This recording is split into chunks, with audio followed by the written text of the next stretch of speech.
Captain Lee Jun stared at the stars through the main screen of his ship, the New Soul. The small exploration vessel moved through space like a tiny fish in an endless ocean. He had been captain for 3 years, but this mission felt different. They were farther from Earth than any human had ever traveled. "Captain, we should reach the target system in 6 hours," said Commander Yoon Sol from her seat beside him. She checked the navigation computer for the 5th time that morning. Both of them knew this was humanity's biggest step into the unknown. "Doctor," Park Hana looked up from her research station. "The sensors are picking up some strange readings ahead. Nothing dangerous, but different from what we expected." She pushed her dark hair behind her ear and frowned at her screen.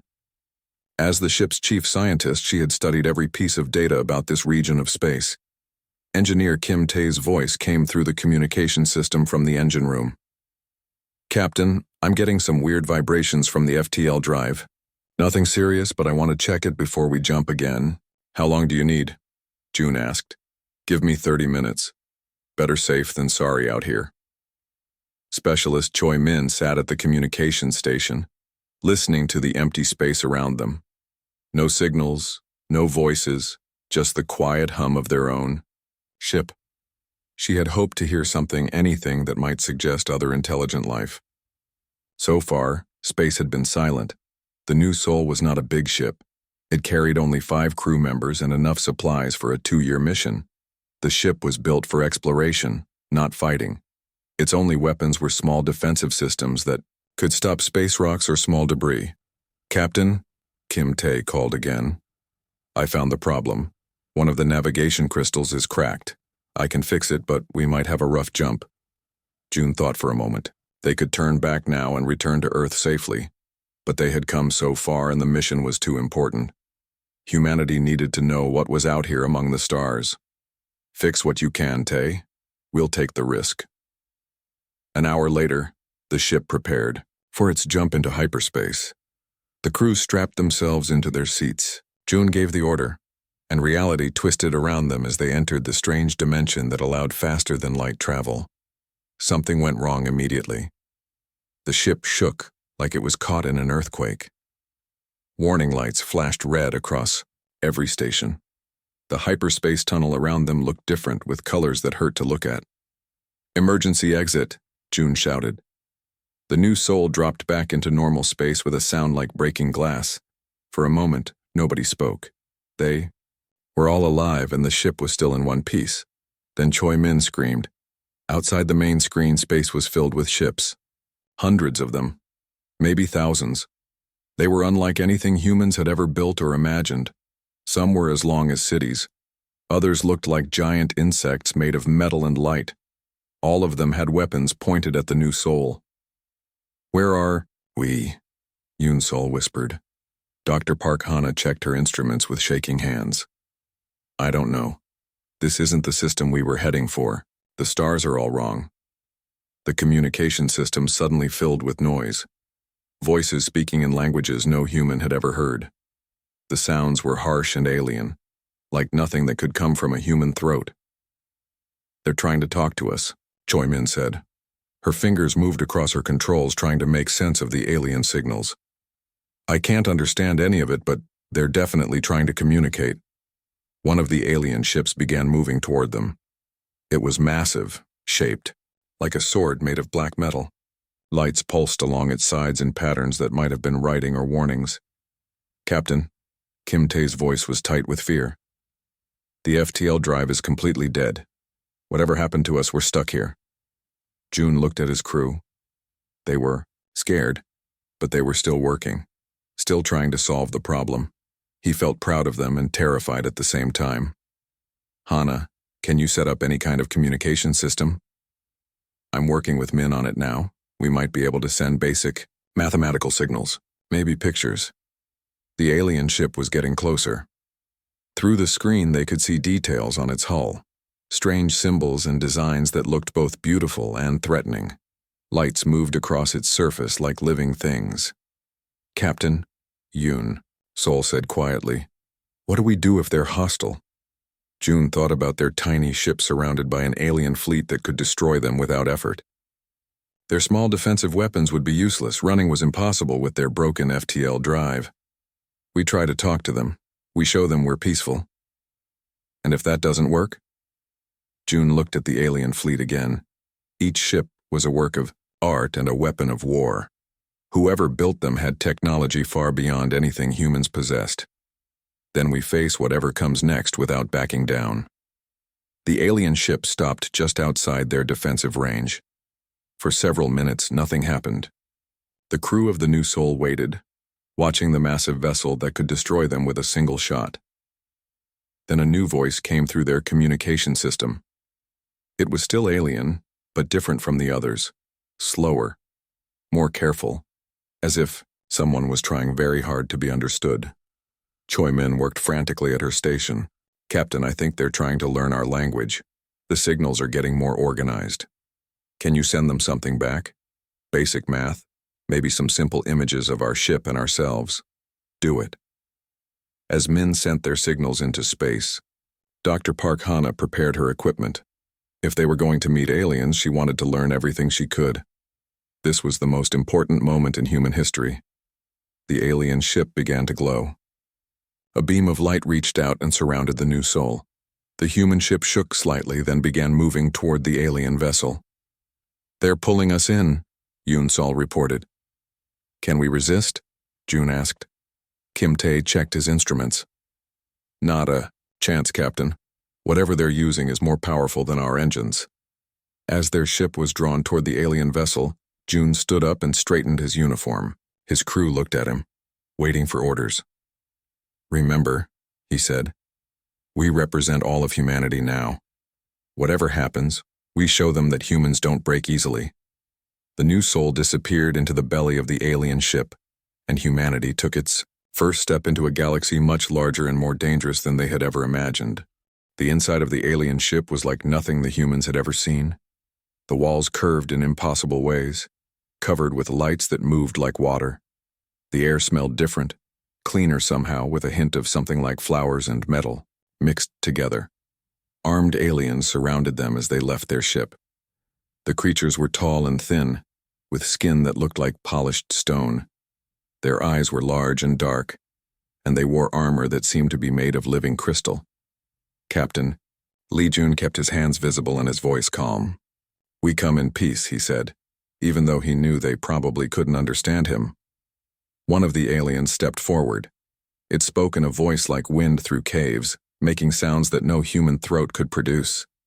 But somehow, words appeared, in the air in front of them, glowing letters that spelled out meaning.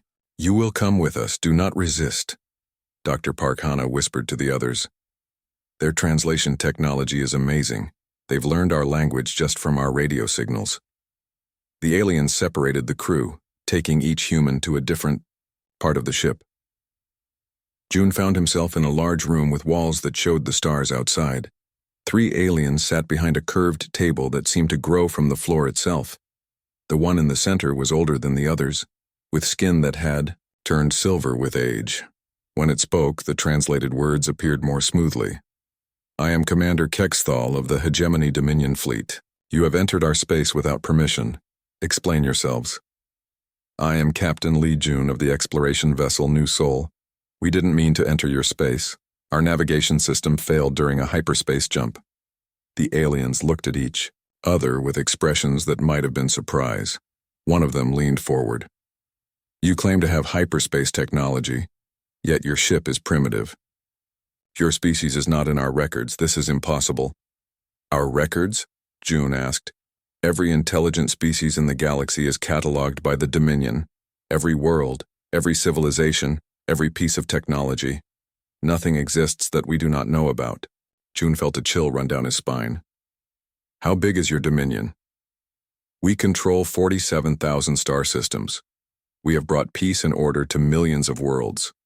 All intelligent life serves the greater good under our guidance." In another room, Dr. Park Hana sat across from a different alien. This one was smaller than the others, with skin that changed colors as it moved. It introduced itself as Scholar Zimara. "Tell me about your world," Zimara said. The translation was perfect now, as if the alien was speaking Korean. Earth is the third planet from our sun. We have 7 billion people, all of the same species. We've only had space travel for about 100 years. Zimara's skin shifted to a deep blue color. One species? Only one? This is very unusual. Most worlds have multiple intelligent species before they develop space travel. What happened to the other species on your world? Hana asked.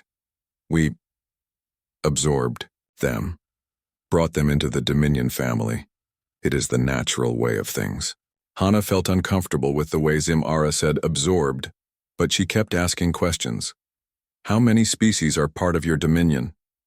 Several thousand. Each contributes according to their abilities. Each serves the greater peace. Meanwhile, engineer Kim Tae found himself in the ship's engine room, surrounded by technology that made his head spin. The alien engines were beautiful, like art and science combined. An alien engineer with 4 arms and skin like flowing water gestured for him to look at their systems. Your ship's FTL drive is damaged, the alien said through a translator device. The design is crude but interesting. How did you create hyperspace tunnels without Dominion knowledge? We figured it out ourselves, Tae said. Trial and error. Mostly. A lot of mistakes and explosions. The alien's skin rippled in what might have been surprise. You developed this technology independently, without guidance from a more advanced species? We're the most advanced species on our world. There's nobody else to learn from. The alien was quiet for a long moment. Then it began asking detailed questions about human engineering methods. Tae found himself explaining how humans solved problems by trying different approaches, learning from failures and never giving up. Commander Yunsol was in what looked like a military briefing room. Charts and star maps covered the walls, showing the vast extent of the Dominion's power. An alien admiral with skin like metal and eyes like fire questioned her about human military capabilities. Your species has weapons? The admiral asked. We have defensive systems on our ship. Nothing that could threaten you. What weapons does your world possess? Sol thought carefully before answering. We have weapons designed to fight other humans. Nothing meant for space combat. Other humans? You fight among yourselves? Sometimes. We don't all agree on everything.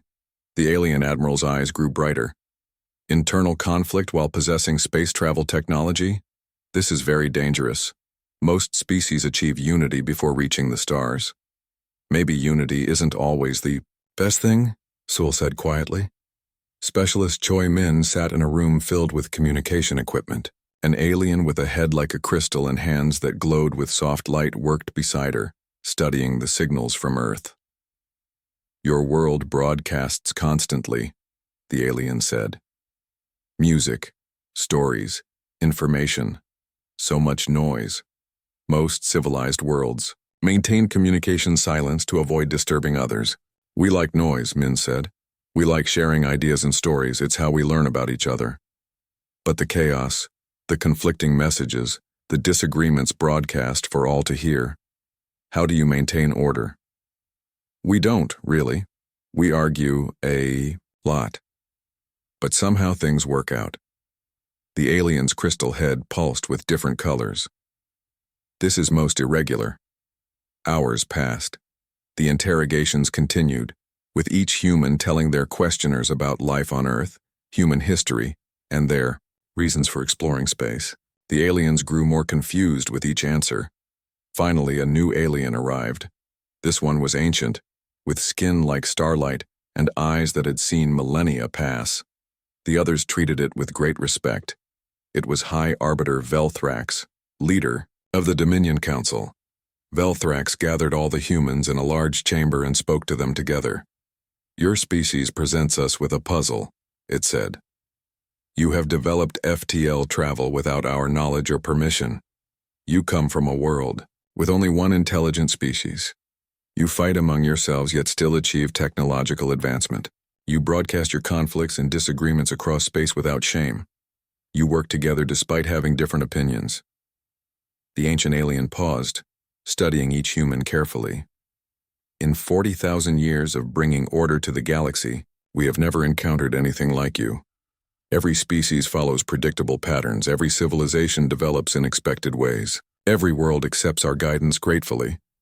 What if we don't want your guidance? Captain June asked. The chamber fell silent. Even the alien guards stopped moving. Velthrax's eyes grew brighter. No species has ever asked that question, it said finally. What happened to the species that might have wanted to ask it? Velthrax was quiet for a long time. When it finally spoke, its words chilled the humans to their bones. We must investigate your world. We must understand what kind of species you truly are. The stability of the galaxy may depend on it. The humans looked at each other, realizing that their accidental meeting had put all of humanity in danger. Earth was about to receive visitors, and these visitors had the power to destroy civilizations with a thought. The next morning, alarms began screaming throughout the alien ship. Red lights flashed in patterns that hurt human eyes. The 5 crew members from Earth were brought together in a control room where dozens of aliens worked frantically at strange consoles. Commander Kexthal appeared beside them, his stone-like skin showing cracks of worry. We have a crisis, he announced through the translation system. The main reactor is failing. If we cannot repair it within 4 hours, this ship and everyone aboard will be destroyed. Captain Lee Jun stepped forward. How many people are on this ship? 15,000 crew members plus your 5 humans. The number hit June like a physical blow. 15,000 lives hung in the balance. Around them, alien technicians worked, with desperate speed, their hands moving over controls that glowed and pulsed with urgent energy. What can we do to help? Dr. Parkhana asked. Several aliens stopped working and stared at her. Commander Kexthal's large eyes grew wider. Help? You would help us after we captured your ship and interrogated you? People are going to die if we don't try, Engineer Kimte said simply. Show me your reactor. An alien engineer with skin like flowing mercury led them deeper into the ship. The reactor chamber was enormous, filled with machinery that looked like it had been grown rather than built. Energy flowed through transparent tubes in patterns that reminded the humans of blood vessels. At the center of it all was a sphere of pure light, contained within rings of metal that spun in complex orbits. The light was flickering, and with each flicker the entire ship shuddered. The containment field is collapsing, the alien engineer explained. We cannot stabilize the quantum matrix. Our best scientists have tried everything. Tay walked closer, to the reactor, ignoring the radiation warnings that flashed around him. What happens if the field fails completely? The reactor will explode with the force of a small star. And you've tried everything your people know? Everything. The mathematics are impossible. The energy patterns cannot be controlled. Tay looked at the swirling patterns of energy, then at his fellow humans. Maybe that's the problem. You're trying to control it. Dr. Parkhana understood immediately. Instead of fighting the chaos, we work with it. The alien engineer's skin shifted to a dark purple color. Work with chaos. This makes no sense. Order brings stability. Control prevents disaster. Not always, Commander Yoon-Sol said. She was studying the reactor's energy readouts on a nearby screen. Sometimes you have to let the system find its own balance. Specialist Choi Min had connected her equipment to the ship's sensors. The energy patterns aren't random. They're like music, but music that keeps changing its rhythm. The aliens watched in amazement as the humans began working together without any formal plan or hierarchy. Tay crawled inside the reactor housing, calling out readings to Hana, who calculated new equations on the alien computers. Saul coordinated with the alien crew, treating them like longtime teammates. Min monitored the energy frequencies, looking for patterns that the alien sensors had missed. Captain June stood back and watched his crew work. They moved like a single organism, each person doing what they did best while staying aware of what the others needed. There were no lengthy meetings or detailed plans. They just acted. Try reducing the containment field strength by 15%, Hana called out. That will cause an explosion, the alien engineer protested. Maybe, Tay said, from inside the reactor housing, but maybe the system is fighting us because we're squeezing too tight. June made the decision. Do it. The alien crew hesitated, then began adjusting their controls. The containment field weakened, and for a terrifying moment, the reactor's light flared brighter. The ship shook harder than before.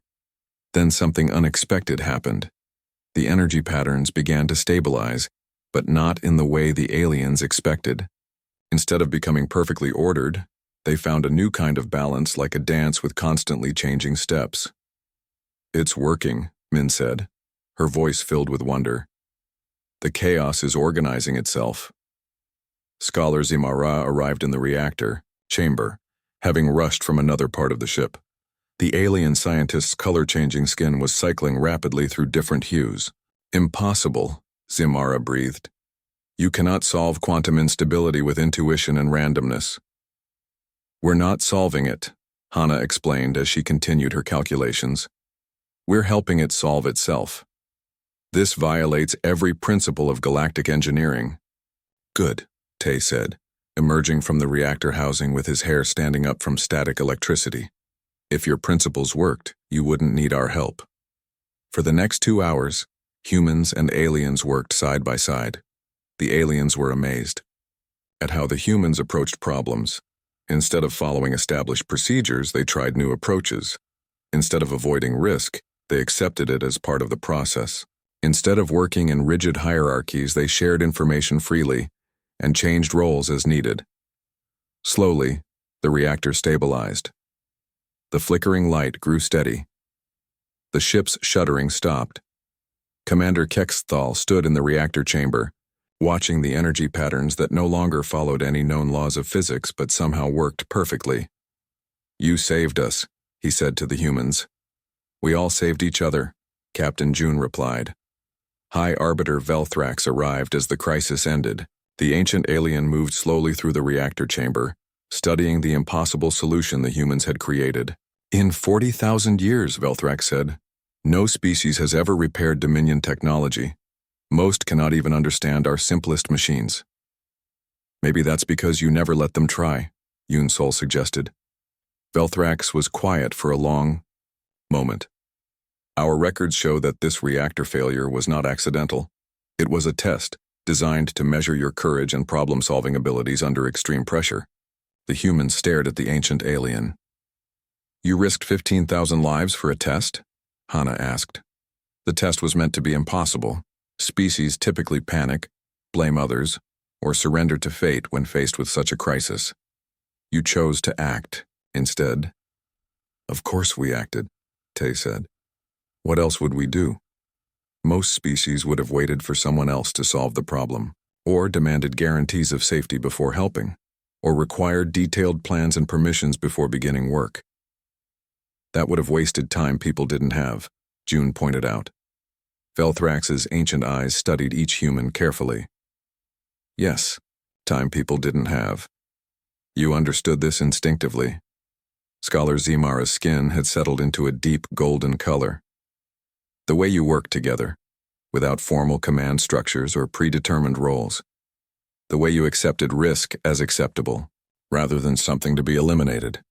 The way you treated our crew as if they were your own people. This is completely unprecedented. It's just how humans work, Min said with a shrug. No, Velthrax said quietly. It is how humans work. Other species do not function this way. The ancient alien turned to leave, then paused. The reactor failure was meant to be a simulation. But your engineer discovered a real flaw in our design that our sensors had missed. You not only passed an impossible test but prevented an actual disaster. As Velthrax glided away, Commander Kexthal approached the humans. I have never seen the High Arbiter impressed by anything. In my lifetime, nothing has surprised the Dominion leadership. Is that good or bad for us? June asked. I do not know, Kexthal admitted. But I suspect your species is about to change everything. The journey to Earth took 3 days. During that time, the humans aboard the Dominion flagship learned the true scope of what they were facing. High Arbiter Velthrax showed them holographic displays of the galaxy, with thousands of star systems, marked in the blue light that represented Dominion control. Each light represents hundreds of worlds. Velthrax explained to the 5 humans gathered in the ship's main conference chamber. Billions of beings live under Dominion protection. They have known peace for millennia. Captain Lee Jun studied the display. Almost every star within 1,000 light-years of Earth glowed blue. What about the stars that aren't blue? Dead systems. Worlds that chose resistance over cooperation. Dr. Park Hana felt her stomach twist. You destroyed them? Destruction is regrettable but sometimes necessary for the greater good. Chaos must not be allowed to spread. The display shifted, showing Earth's solar system. Their small yellow sun looked tiny and alone, surrounded by the vast network of Dominion space. Your species presents us with a unique problem, Velthrax continued. You developed hyperspace travel without our knowledge. This has never happened before. Every species receives Dominion contact when they reach a certain level of technology. Commander Yunsol leaned forward. What kind of contact? We arrive with offers of membership in our great civilization. We share our knowledge, our peace, our order. In return, species contribute their unique abilities to the common good. And if they refuse? Engineer Kim Tae asked. Velthrax was quiet for a moment. No species has ever refused. When they see the benefits of joining us, the alternative becomes clear. Scholar Zimara, who had been silent during the presentation, spoke up. Perhaps it would help if they saw some examples. The display changed. Again. Now it showed recordings from the Dominion archives. Beautiful worlds with cities that reached into the clouds. Beings of different species working together in harmony. Technology that could heal any disease, feed any population, transport anything across vast distances instantly. This is what we offer, Velthrax said. Peace, prosperity, and purpose for every living being. The humans watched the displays with wonder and growing unease. The Dominion worlds looked perfect, but something felt wrong about the perfection. Everyone looks happy, Specialist Choi Min observed. Everyone is happy, Zimara confirmed. They have everything they need. No war, no hunger, no uncertainty about the future. No choices, Hana said quietly. The aliens looked at her with surprise. Choices create conflict, Velthrax explained.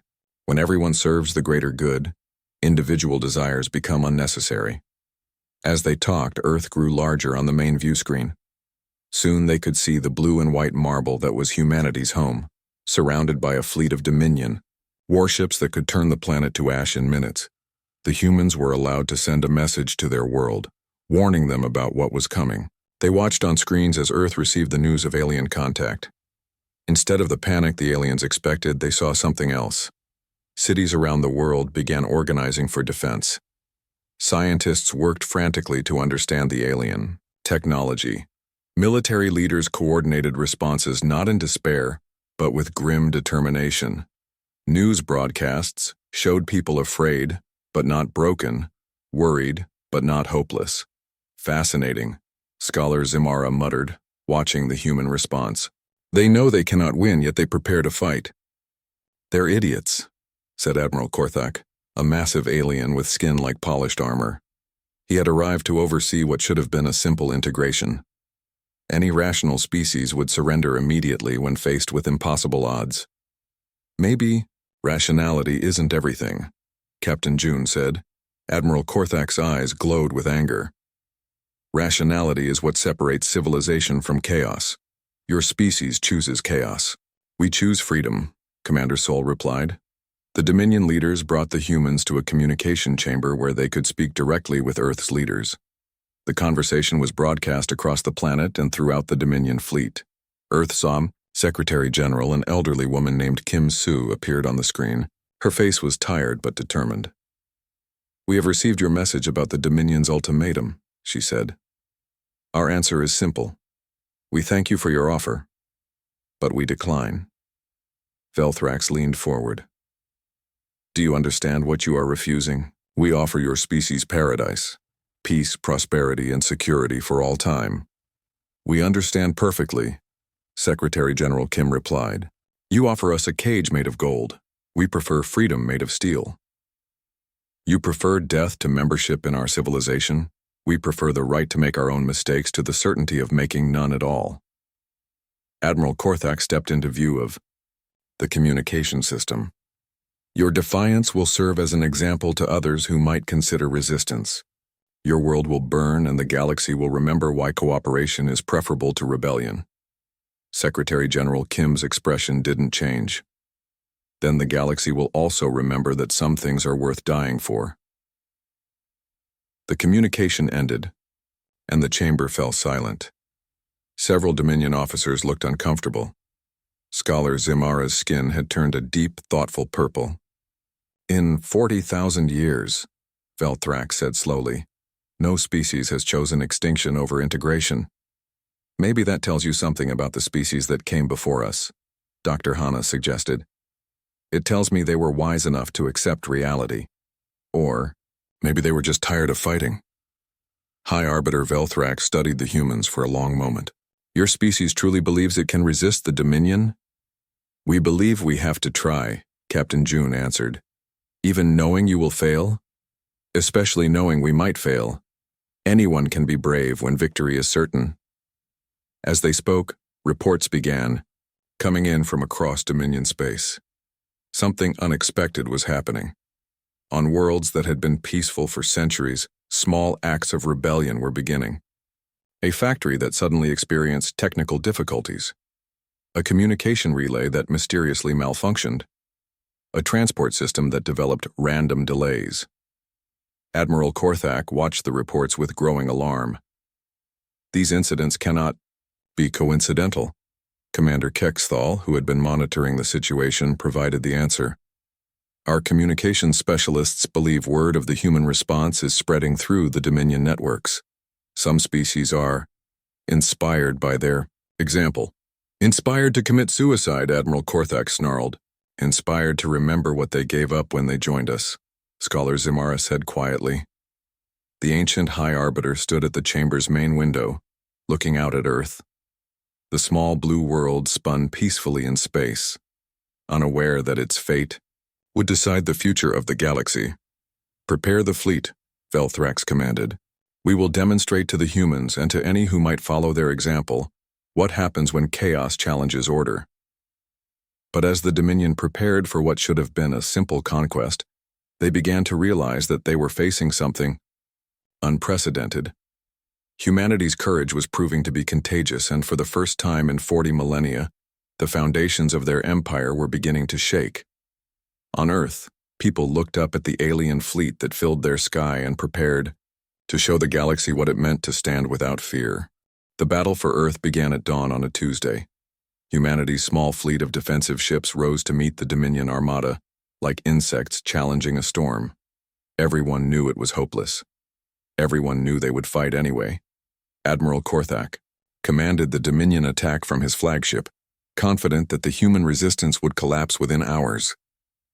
The first wave of his ships moved toward Earth's orbital defenses, expecting the humans to panic when faced with weapons that could shatter continents. Instead, they met something the Dominion had never encountered before. Human ships didn't fight like other species. They didn't form neat battle lines or follow predictable tactics. They moved in chaotic swarms, attacking from unexpected angles, sacrificing themselves to protect civilian evacuation ships, using broken vessels as weapons against larger targets. They fight like wild animals, Admiral Korthak complained as another of his destroyers was crippled by a human ship that had pretended to be disabled. No, Commander Kexthal said, studying the battle displays. They fight like a species that has been at war with itself for millennia.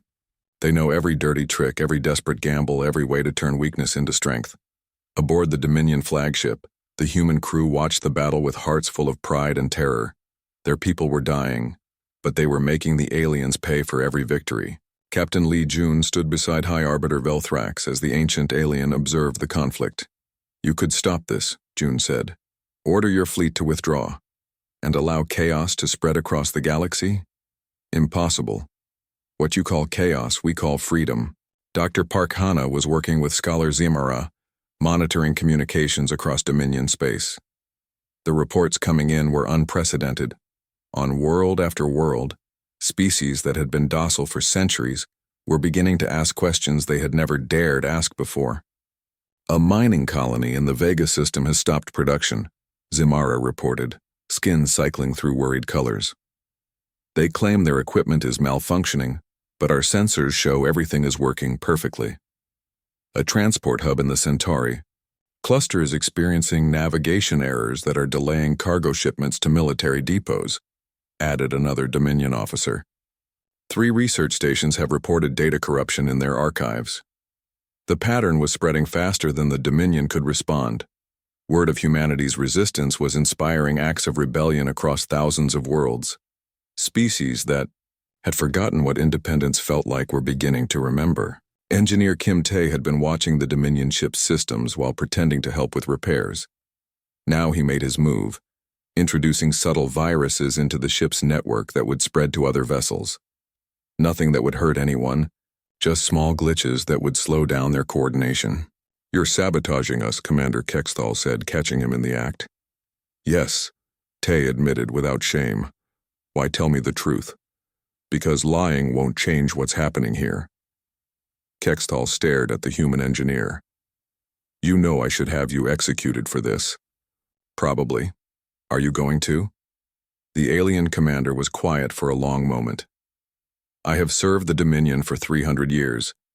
I have brought order to 50 star systems. I have never questioned my purpose or my orders. And now? Now I watch your people die for the right to make their own mistakes, and I wonder what we gave up when we chose security over freedom." The battle raged for 12 hours. Humanity's fleet was destroyed ship by ship, but each loss cost the Dominion more than they had expected. Human tactics forced them to use weapons that damaged their own vessels. Human desperation led to innovations that confused their targeting systems. Most importantly, human courage was being broadcast across the galaxy.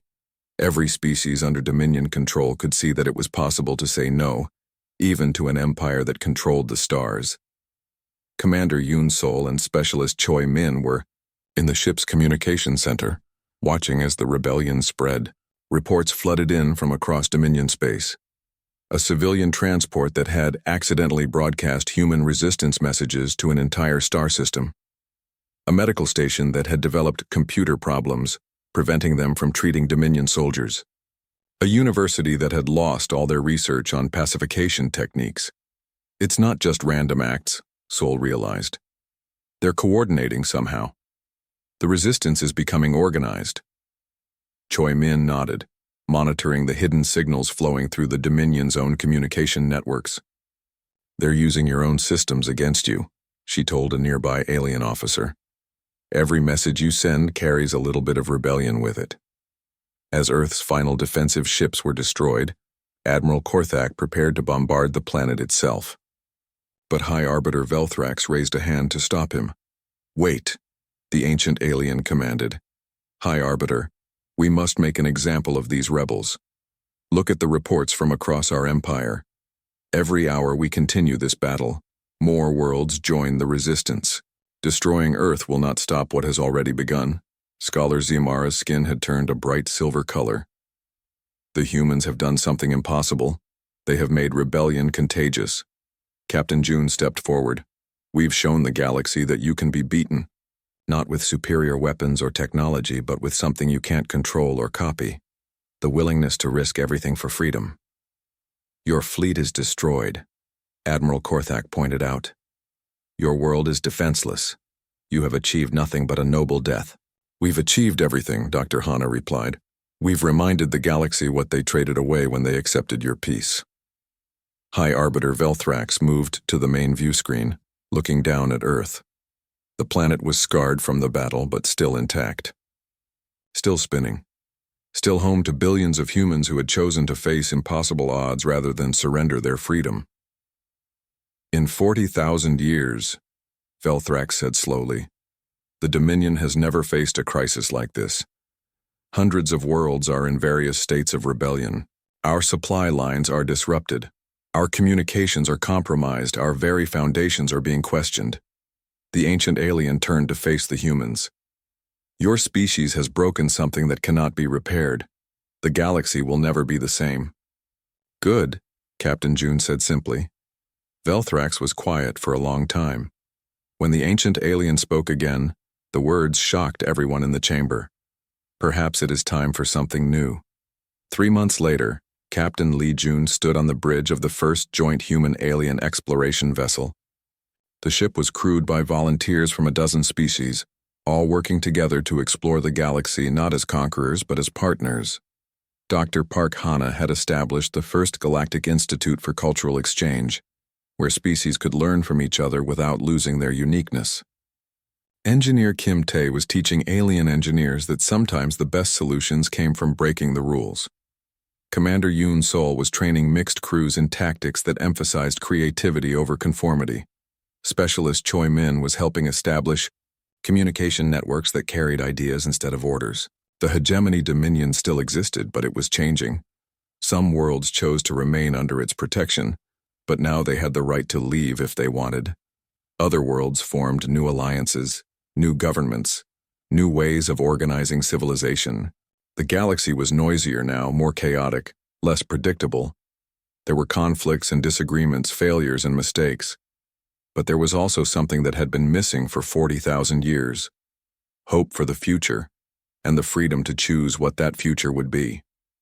Scholar Zimara, whose skin now showed colors that had never been seen before, worked beside human scientists to document the changes spreading across the stars. Was it worth it? The alien asked Dr. Hana one day.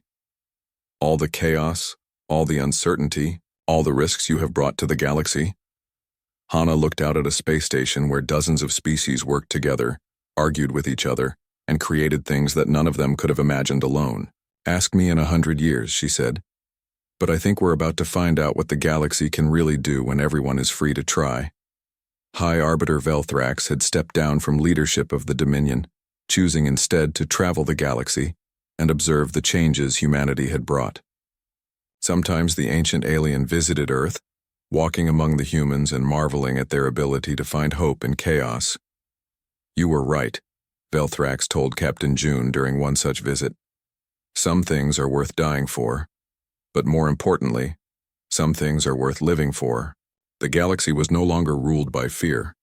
It had learned to stand without fear, and in doing so, it had discovered something far more powerful than any empire: the courage to be free.